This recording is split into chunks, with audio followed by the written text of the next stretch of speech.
Hi, thanks for joining us today in another episode, if you will, of Conversations with amazing band directors from the state of Oregon. This is going to be a really enjoyable talk. It's nice to get away from the thoughts of COVID-19, budget problems, the unrest that's happening in the country, and I can't think of another person to talk to today than Dick Elliott. He is a wonderful band director, but even more a wonderful human being. So please welcome Dick. You're here. How are you today, Dick? Great, Dave. Thank you for inviting me. I'm so excited to be able to share with you and the rest of the folks. Well, I know for one, I've always looked up to you as a teacher and as a mentor.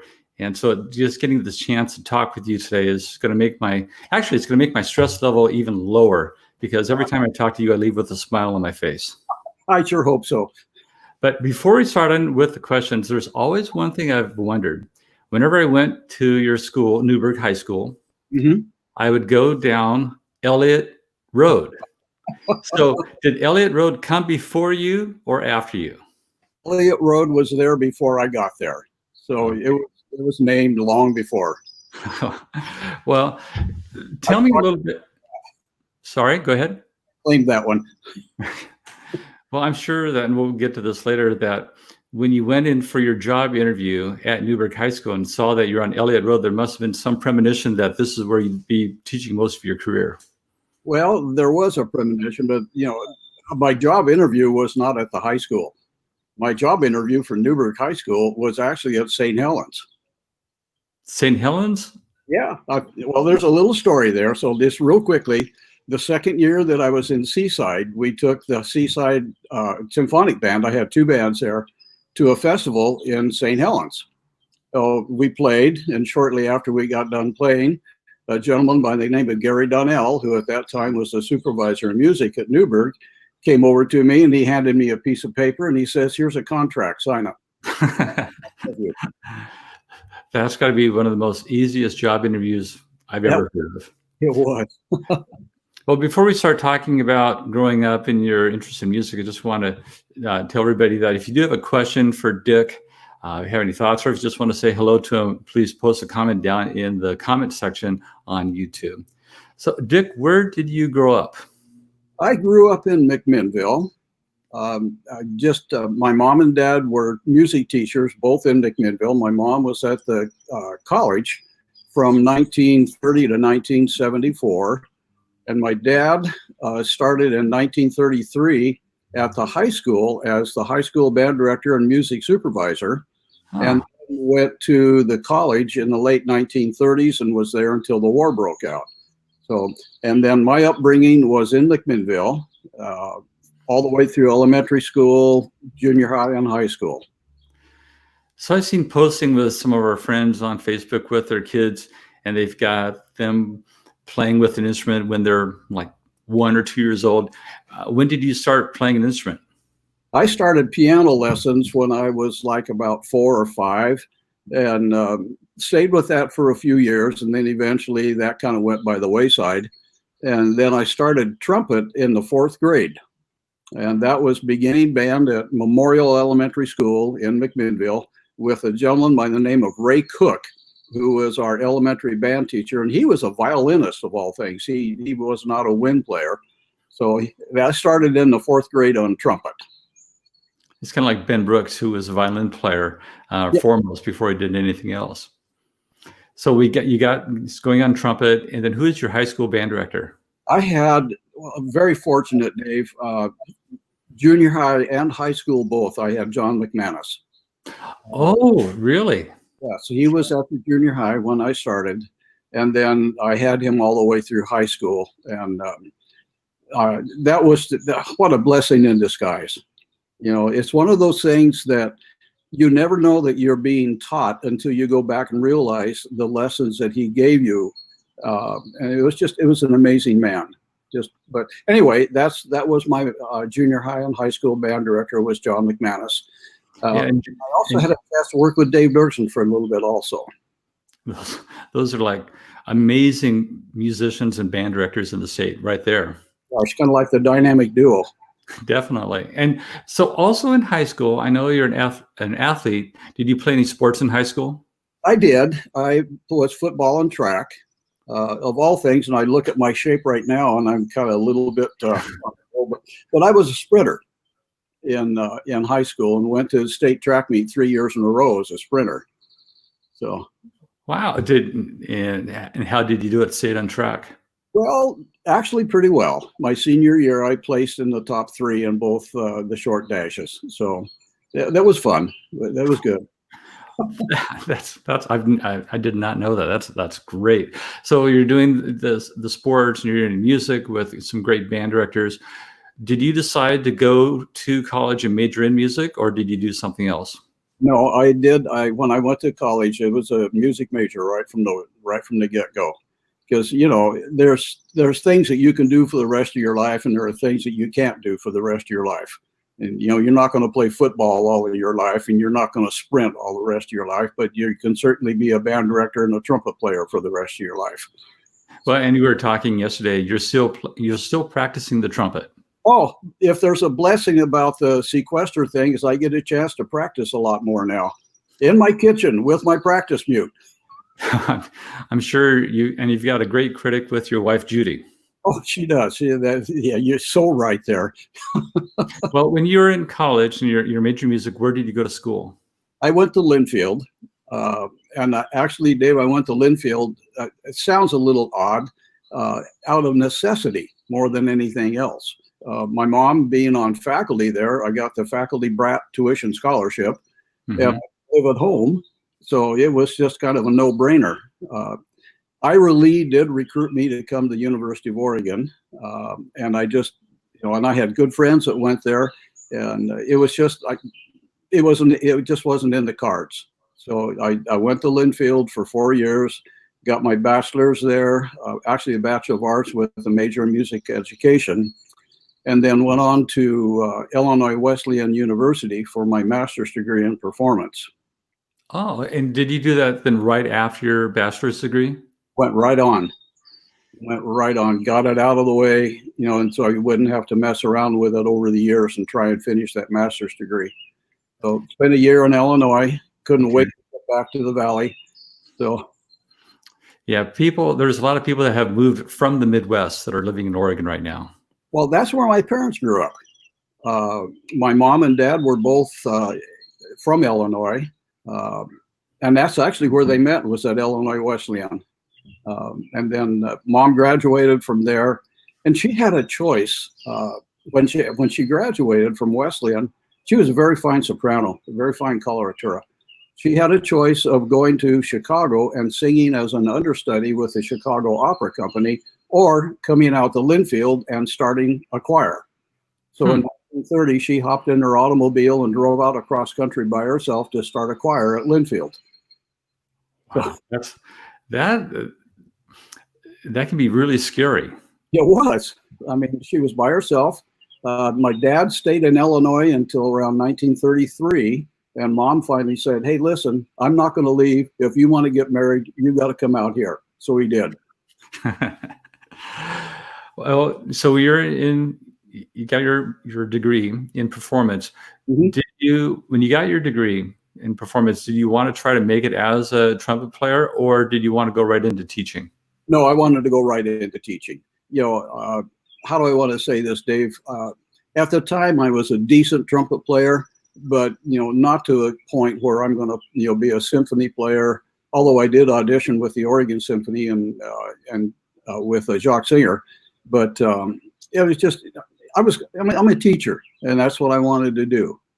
So I had plenty of opportunity to play in Illinois and here. When John McManus started the Salem Concert Band, I was principal trumpet with that group, with, again, a terrific trumpet section with Dave Dirksen and Grant Hagestad and John Delaney and people like that. It was just a great section. So, but I've had plenty of chances to play. Now it's a chance to pick up the horn and practice and just practice. So did you do your student teaching at Linfield, or when did you do your student teaching? I did my student teaching my senior year at Linfield with John McManus. So that's different, because most people they're pushed not to do the student teaching at their school. They wanted to do get a different experience with the different teacher. Well, actually, I shared my student teaching with John Delaney. We both student taught with Mr. McManus. You notice I say Mr. McManus. I still not call him. I can't call him John. We shared our student teaching with him during. It was actually John Delaney's 5th year at Oregon and my 4th year at Linfield. So again, how can you miss? You know, you're working with the master, and you know, you have choices. I could have gone someplace else to do student teaching, but I chose not to. Well, it's hard to say no to Mr. McManus if he's offering to be your student teacher, because there's really none better. Absolutely. And it was a great experience. John gave us a little bit of leeway, both John Delaney and myself, to work with different ensembles, to work with the band. And we both then went to the middle school, to the junior high, where Dave Dirksen was teaching at that time. So we were able to work with Dave with the junior high kids in McMinnville. So, for the people that don't know, who is John Delaney? John Delaney is another McMinnville product. He and I both went through the McMinnville High School Band. John's a year ahead of me. When he graduated from University of Oregon, he came back to McMinnville as working with the concert bands, but his main focus was with the jazz ensembles. John's a great trumpet player and a terrific teacher. And he then took the jazz ensembles of McMinnville and brought them into a point where they were just regionally very, very well known and a terrific reputation. So John was there for a number of years, and then went to Salem and bought a music store, Will's Music in Salem. That lasted for a while. Then he went to be an administrator, a vice principal in Salem. And so he's been kind of, you know, doing one of these things, but a terrific individual, very talented, great trumpet player, still playing, and good friend. I'm sorry, go ahead. No, I was thinking, so it was after John, did Chris Bruyere follow John? Because McMinnville, since I was in college, had such a strong jazz program, among other things. And I'm just now finding out how that jazz program got started. Yeah, and that was John Delaney that got it going. Chris is in there someplace. When John McManus left, Don Scott came in as doing the concert bands, and then Don and John Delaney worked together for a while. And then Don left, and then there was this succession of band directors at McMinnville since then. So, you know, and John Delaney then worked that program as a jazz ensemble for, oh gosh, I can't remember, Dave, how long he was there, but it was a goodly number of years before he left.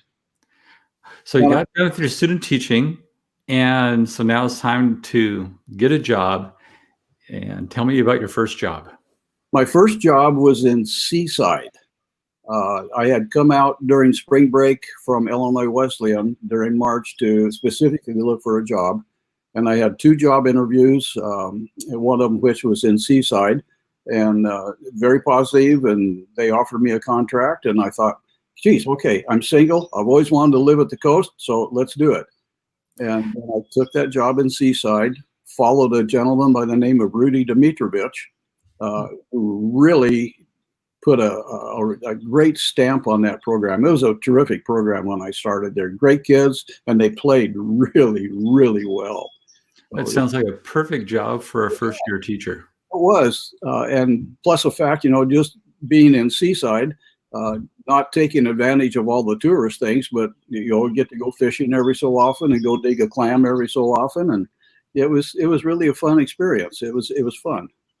I think it's important to realize that when you are, especially for younger teachers that are watching this, to take advantage of wherever you're at. If you're at the beach, or if you're in Central Oregon, or if you're in Lakeview, that really helps keep your energy up, and you enjoy yourself so much more. Oh, absolutely. Absolutely. You know, and great colleagues that were in Seaside at that time, a couple of Linfield people that I went to school with.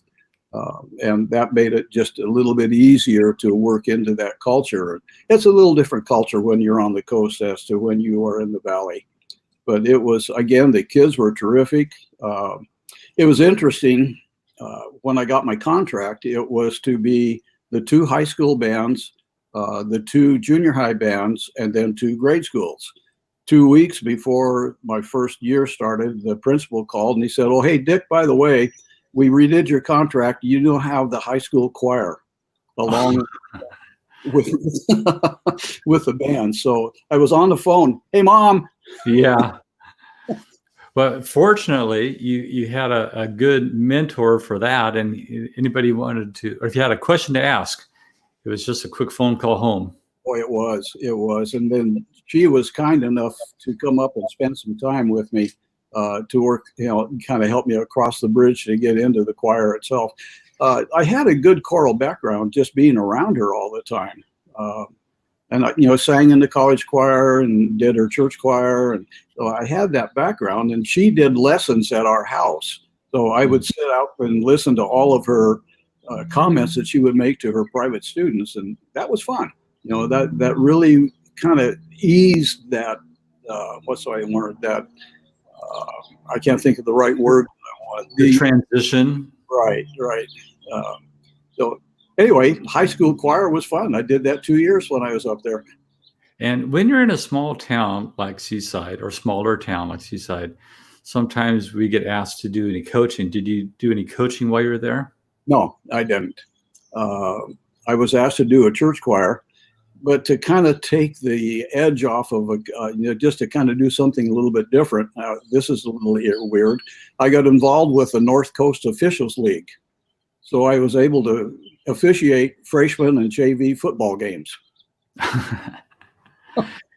Well, that's fun. And also, too, when that happens, even though you're officiating, and same with coaching, you just get a little bit more cred with your students, and you have an even greater chance of keeping the athletes involved.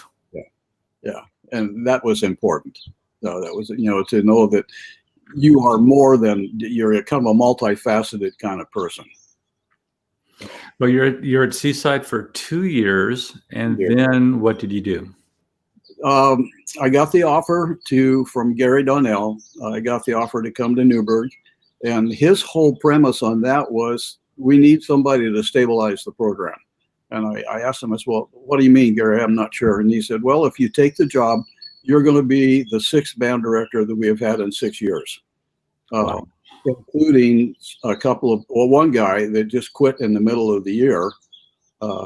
And then Gary had to take the rest of the band along with the choirs for that particular year.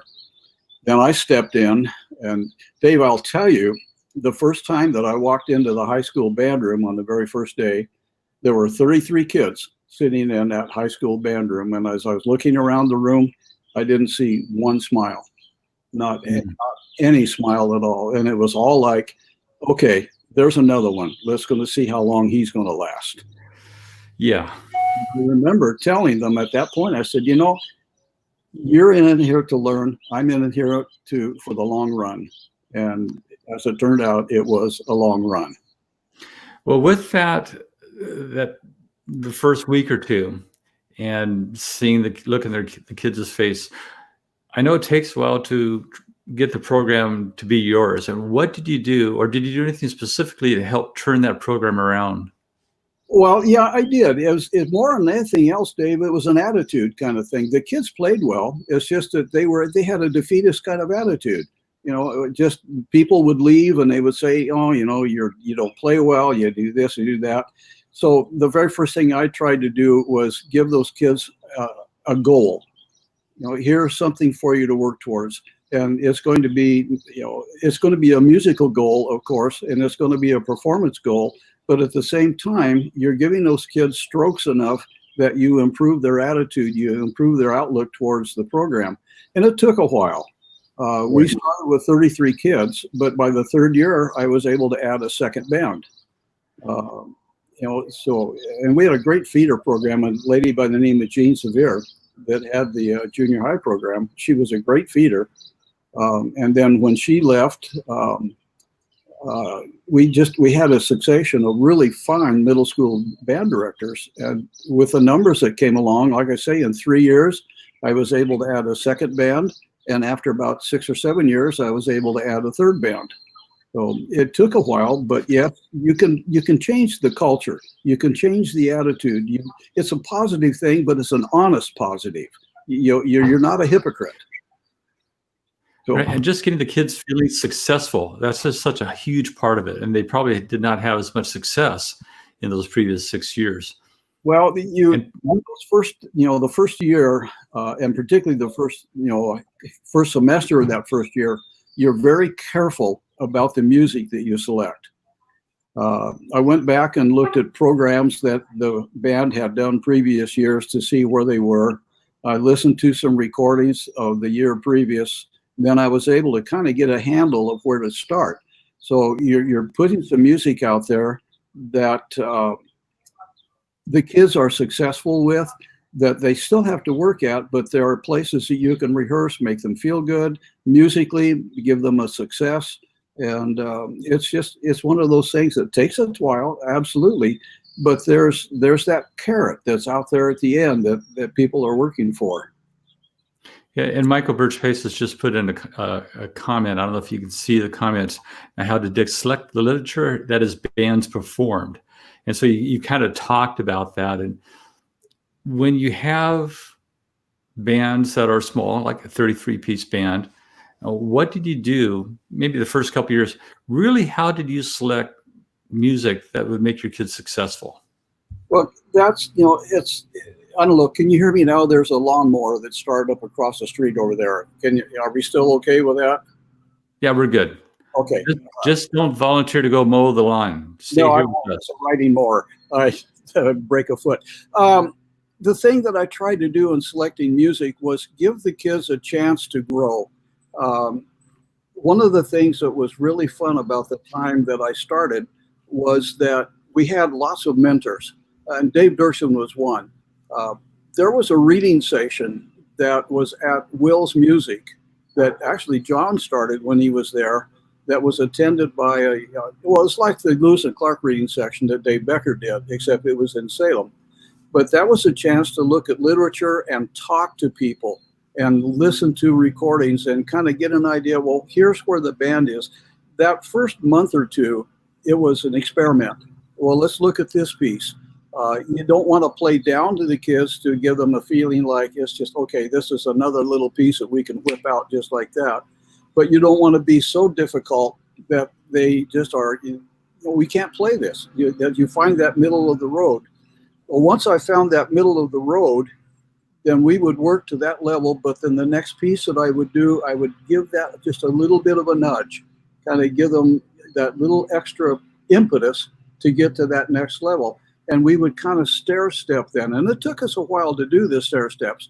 But in choosing literature, you choose to the strength of the band, yes, but you also choose to the majority of the band to give them that success, that they can feel like we did do something that was positive. We did do something that was something that we can be proud of more than anything else.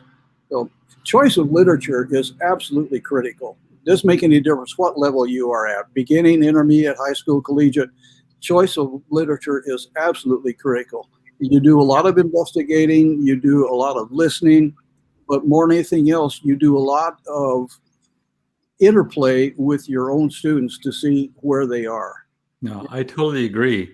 Yeah. And that was always the hardest part of my job. In fact, I asked you for some advice a number of times on literature because your knowledge is so great.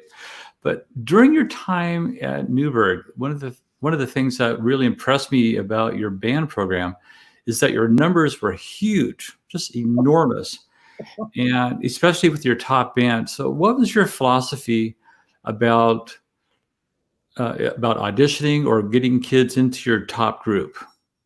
Okay. Let me relate a little story for you if I can right here. You mentioned to me earlier that Pat had a question for me. In one of the articles that Pat wrote when he was president of the organization, he absolutely chewed me up one side and out the other by saying, if I cut the band program and if I took the top 40 or 35 or 40 kids out of that, the whole kids that I had, you would place in the top 3 or 4 at state every year. Well, that's not my philosophy. My idea was that I want to give the kid that maybe is a B-flat kid that is maybe sits in the back of the room or sits in the middle of the section that doesn't have a success anywhere else, but he comes into the band program, and I've got 80 or 85 kids.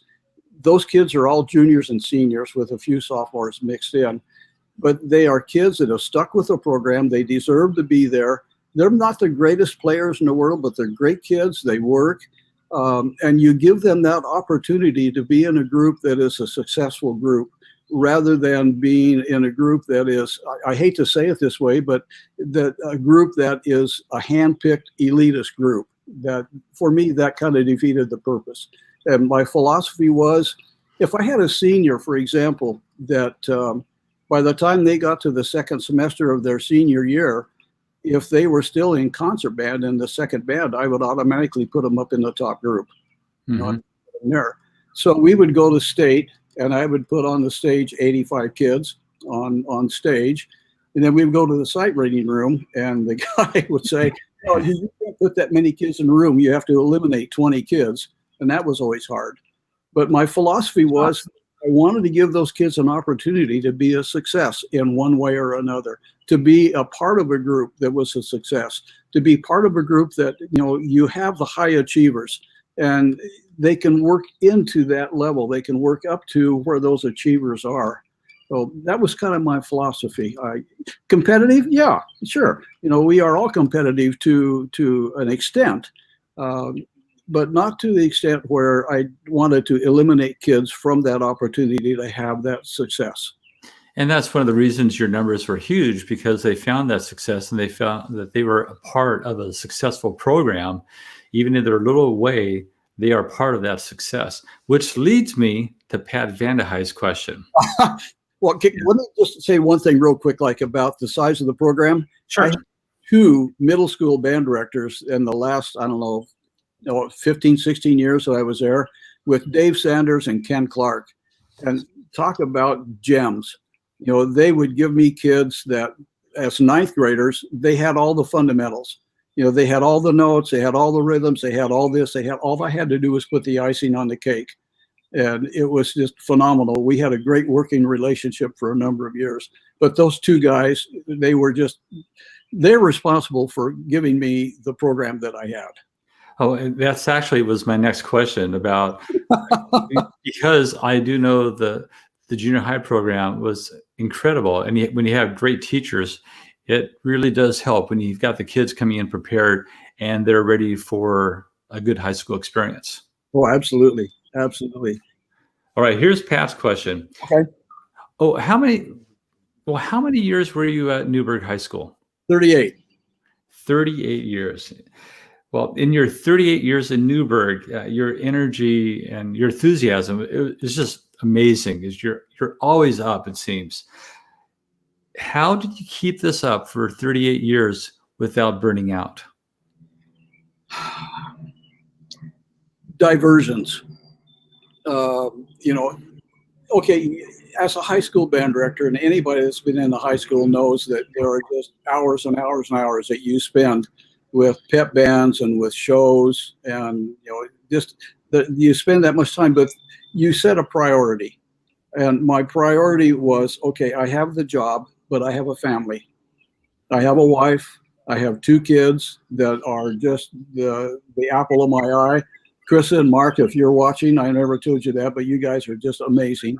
But you have the family, and you take that family and you work that to a point where you have something to look forward to every day that you go home from work. And it could be that maybe, you go back for a pep band, you go back for a show, you go back for a game, but you always come home to that family. But then I also got involved with different kinds of things to kind of get away from the job. Judy's dad was quite a fisherman, and he taught me how to fish. So then I had a couple of good friends that decided, well, Dick, we're going to teach you how to play golf. Well, okay, I can pick up the ball and throw it as far as I can get it, I suppose. But You get into those kinds of things to kind of break that process of just job related. There's more to an individual band director than just being a band director. You've got to be a family man. You've got to be kind of a jack of all trades. There's just so one of the reasons that I think I was able to last as long as I did was that the kids in the band, we would feed off of each other. I had just, almost every year I had a number of kids that were athletes. I had a number of kids that were involved in different kinds of activities. So I would go watch kids play football, or I'd go watch them do this, watch them do that. It's a diversion, and able to keep that energy going. You walk into the classroom and you think, okay, you've got to come to that same amount of energy that the kids are displaying in the rehearsal. And with 85 kids, sometimes that was a little difficult, but you do it anyway. And that is, I think, something that band directors are struggling right now, is by doing the remote teaching and not having that energy from the students in front of them. That's causing a lot of stress. I just can't imagine how that's going. I've talked to different band directors. How is the distance thing going? Well, we're only making 50% of the kids that we're making contact with. We're trying to do this. We're trying to do the online distance learning by Zoom and by other things. And they said it's just not working. And I'm thinking to myself, what's going to happen if school really resumes next fall to the ensembles when they have the social distancing aspect, and then I just can't imagine how this is going to work. But people are resilient, people are innovative. If you look out there, you look at like at Todd Zimmelman, some of the things that he's doing. You look at some of the other folks that are out there that just have terrific ideas. Frank Petricus, I'm just all of these names that people can go to a resource and say, how are you doing this? How are you doing that? But the distance learning thing is, I just can't imagine it. You and I, Dave, never had those kinds of issues. We are able to look at our kids in the eye every day. And unfortunately, we can't do this now. And that's one thing that is a big difference today, and this is a new challenge. But we've had challenges from our first year of teaching. If it's going to be budget or scheduling, we've had crises all the way through, and everything has worked itself out in some fashion. So if you're going to give advice to any teacher right now that's going through this, what advice would you give them to help them through this? Through this, the distance learning aspect of what you're talking about, Dave? Being a teacher. Being a teacher. That's really a loaded question. I think the advice that I would give the people is, first of all, talk to other people. Talk to mentors, talk to people that have been in the business for a while. Particularly if you're a young teacher, if you're coming out just maybe your first or second year out, and you're kind of in a quandary of how to do this, go to somebody that has been in the business for a while, that they have a successful program, and don't be afraid to ask questions. Don't be afraid to say, I need some advice, I need some help. And that would be one thing that I would advise them to do. The second thing I would advise them to do is to get involved with their professional organizations, because a lot of times I'm looking at the OBDA site right now, and people are saying, well, let's try this. We've been doing this. We've been doing that. Different kinds of platforms that they are using to get to the distance learning. The advice is try not to do too much all at once. In situations like this where we are in a new normal, there are baby steps that you have to take. And actually, if we were not in this, and if you were coming out as a first or second year, you would still have those same little baby steps that you have to take. But to talk to people that have been there, look at resources, look at what OBDA has to say, look at maybe some other resource like the National Association when they talk about what's happening in the different programs around the country. It's just, and then I think at the risk of being, not too far, but experiment. Try this program. If that doesn't work, try this. If that doesn't work, go something else. But don't be afraid to be innovative. That somehow or other you're going to have to attract those kids to get them back into your program. And it's your connection with them, and it's your connection with that outside aspect of bringing the program back into the fold. I guess I'm kind of rambling here, and I apologize. It's a very hard question, and one of the hard parts is that nobody has an answer. They don't know what's going to be happening this upcoming year. So I think that was fine. But you're talking about connections with the students, and you had some amazing connections, I'm sure, throughout the years. What is your favorite Newberg High School band story? Oh my gosh. After 38 years, Dave, come on, give me a break. What's the one thing that comes to mind right off the bat? Right off the bat. We played at Western International Band Clinic in, right after 9/11. There was a band from Georgia that was supposed to go and be one of the concert hour bands at Wibbick. And then their principal decided after 9/11 that they were not going to fly. So Max McKee called me right after that, about the 1st of October or so. And he said, Dick, I'd like to have you bring your band up and play an hour concert for Wibbick. So we had about a month and a half to put together an hour program. And it was one of those things, Dave, we went up there, played our program, and the only way I can describe it is it was just electric. Bob Ponto, I remember, was sitting in the very front row, and I'm thinking, holy cow, what a critic. We got done with the show. Bob was up on the stage, gave me a great big hug, and he said, I don't know how you did it, but it was just amazing, amazing. That was one of the best performances that I think we've ever had. And we've had, really good performances at state, but that's one that really stands out, that it was just, the kids all bought into it real quick, and when we got up on stage, it was electric. It was just one of those things and you've had those, and we've all had those kinds of performances where everything just bang, bang, bang. And that one was fun. That one was really, really fun. Yeah, I still remember there was some times just like that, and the hair just raised up in your arm, and you can see it in the kids' eyes. I'm sure that you had the same experience you looked at the kids and they had that connection that was really special. Yeah, and it was.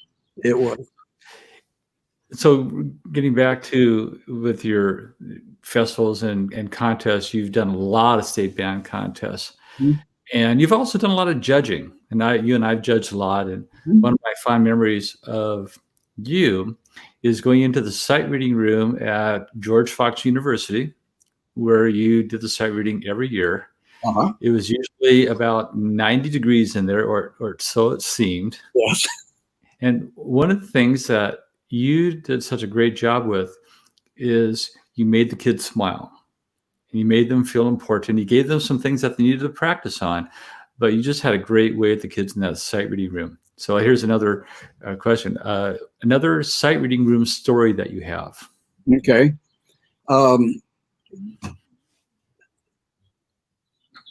Chuck Bolton, when he had the state band contest, there was a sight reading judge for the 4As that all of a sudden had to back out. So Chuck called me and he said, can you come down and do the sight reading for the 4As at the state? So I did. I went down, and that was, again, one of those really amazing experiences. Those kids would come in after they come off the stage just in fear and trepidation about, sight reading. I got to do sight reading. There's this old man up there that's just. So you put the kids at ease. You go through all your spiel about Okay, this is the way it's going to go, and so on and so forth. But you talk to them with a little twinkle in your eye, and you talk to them with a smile. And then after they're done, you find one or two things that, you can pick up on, and you can talk with the kids. You work with them a little bit. And it's not like, okay, it's just, you didn't do this, you didn't do that, you didn't do this. It was, for me, it was, you did this, and you did that, and you did this. So let's work on the positives. And that's the way that we did. But I always tried to make the kids feel good about what they did, rather than walking out of the room shaking their head and saying, God, that was the worst experience we've ever had. Sight reading can be traumatic. Sometimes, I don't know, you have gone to different festivals, and I have taken my band to different festivals, where you walk into the sight reading room, the guy's sitting back there behind the desk, and he's looking like, death warmed over. And you just, that attitude goes right into how the kids are going to perform for that. I always had fun. I always had a great time, and I always enjoyed what you would do. You're up there, and the very first thing you do is pull out your stopwatch. And just, I never had to say, Dave, at 2 minutes, we're going to do this, and at 7 minutes, we're going to do that. You were always right there. You were always a step ahead of me on that.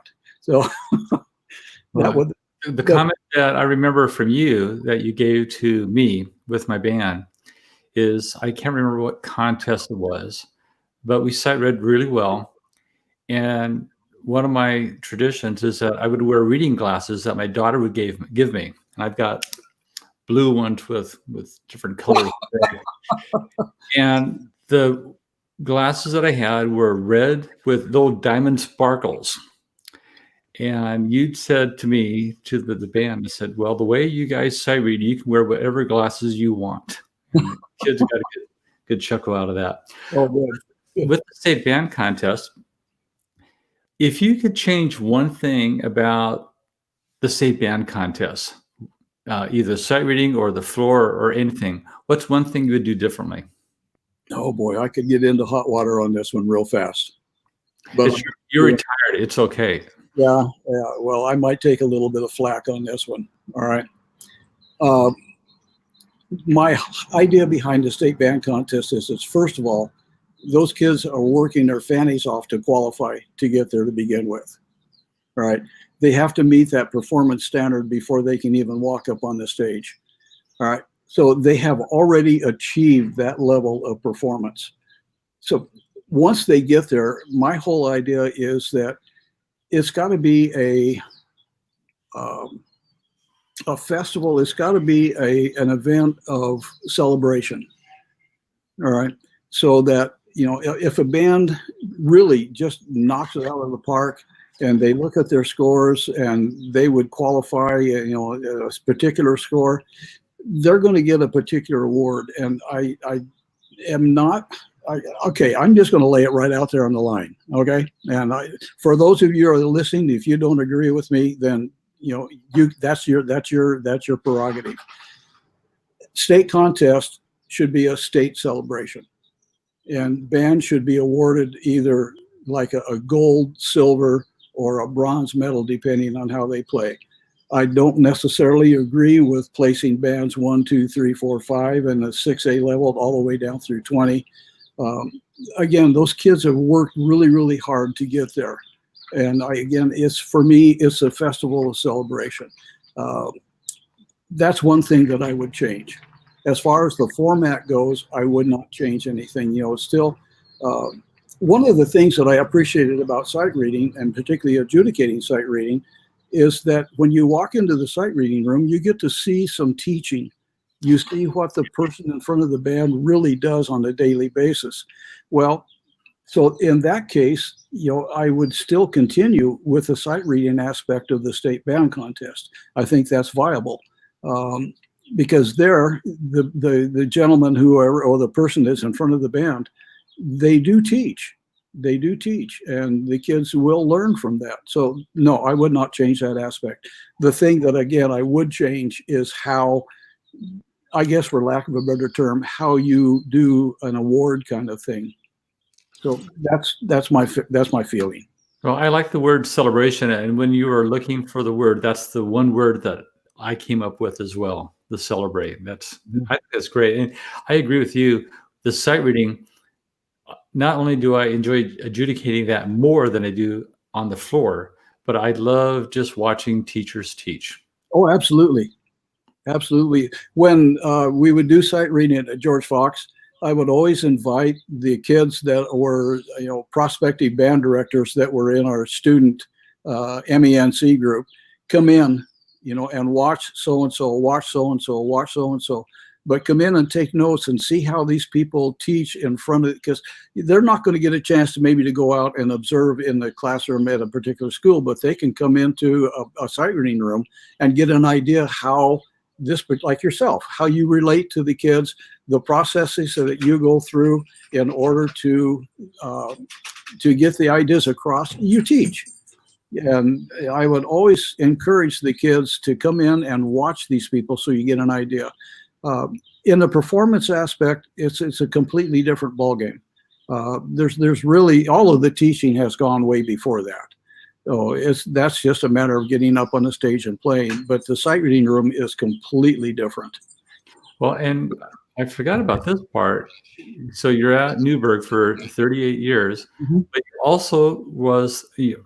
you were also the trumpet instructor at Oregon College of Education, which is now Western Oregon University, which was Western State College, which was a whole bunch of things. Yeah, I first met you as a trumpet teacher there.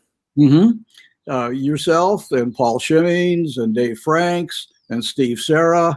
That was a great group. We had all kinds of fun, and you guys were just, you look at where you are now and you're all tremendously successful. Although Steve Serra bailed out, the dog. Yeah, and Steve Serra worked for you as one of your junior high teachers. He student taught for me. And then after he got done with his student teaching, when Gene Severe left, he took the junior high program there for a while. So you were at, again, Newberg for 38 years, then you retired, and then you went to George Fox. What was your role teaching in George Fox? Okay. When I retired from, if you want to call it that, from the high school in the spring of 2006. And I hadn't been away from school for any more than maybe a week or two. And Lauren Wenz, who at that time was the department chair at Fox, called and said, hey, if you want to come to work, I've got a job for you.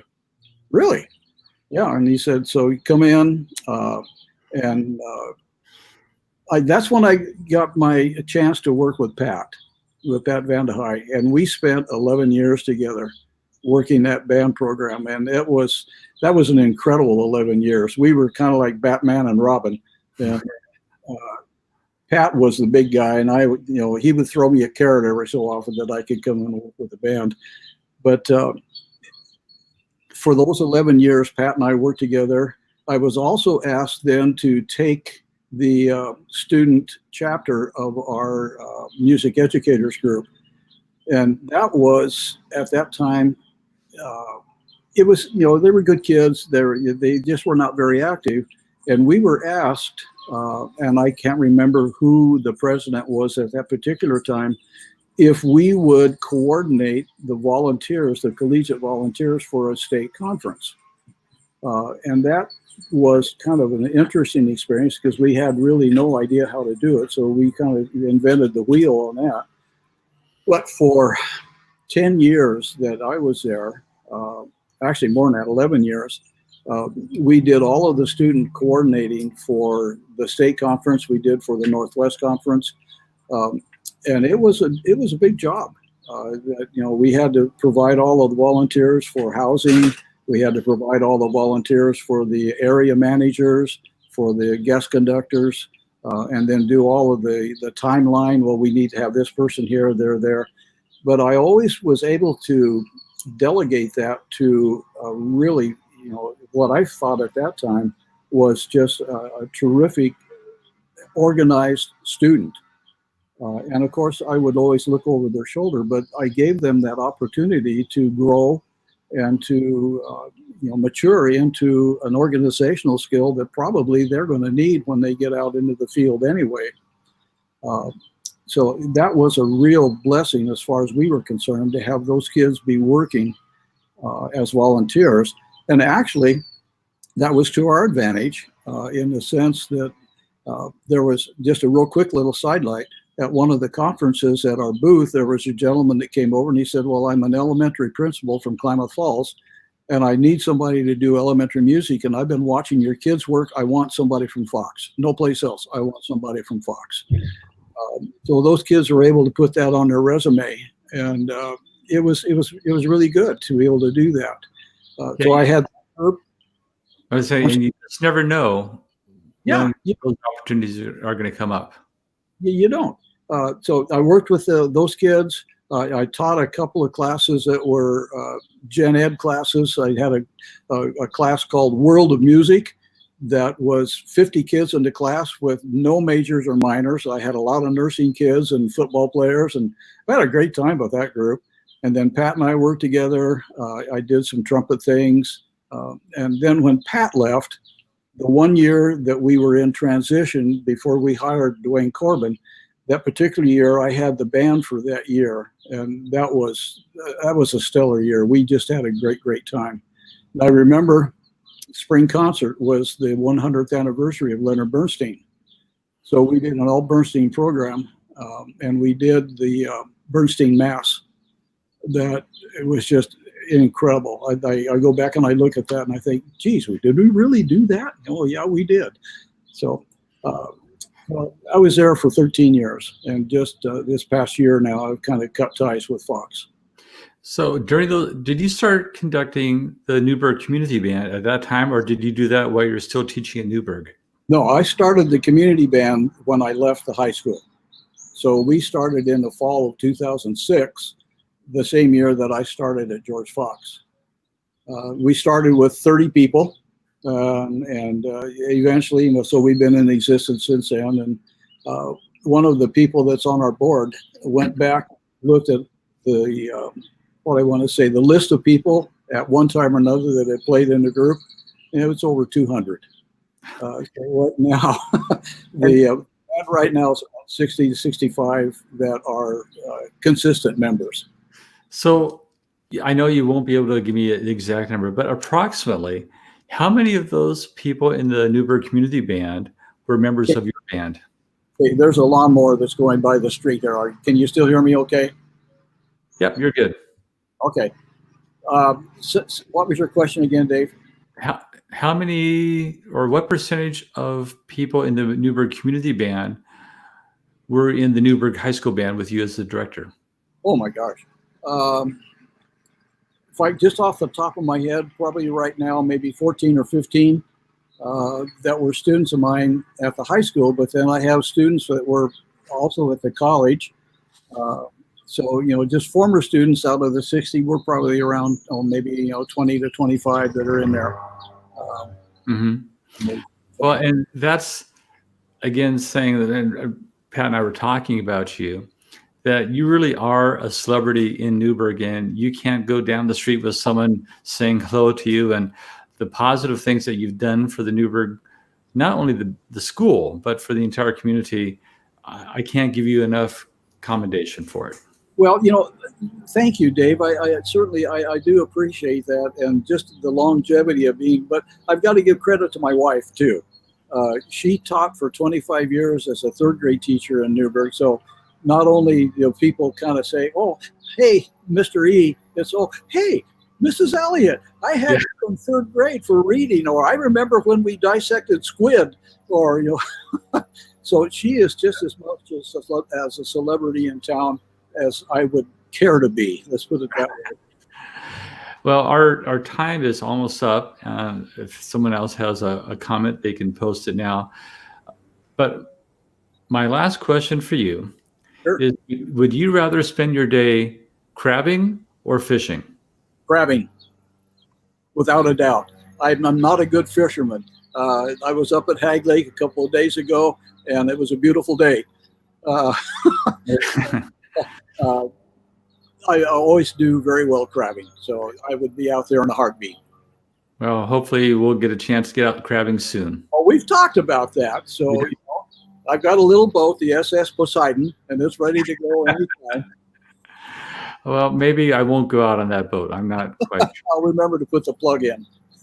Well, Dick, our time's about up. Thank you so much for spending your afternoon talking with me and going through the history of yourself and the programs. And if I could choose a band director that my daughter would go through the program with, you would be that band director. Oh, Dave, I appreciate that so much, particularly from you. And I just appreciate the fact that we were able to share. And I thank you for that opportunity.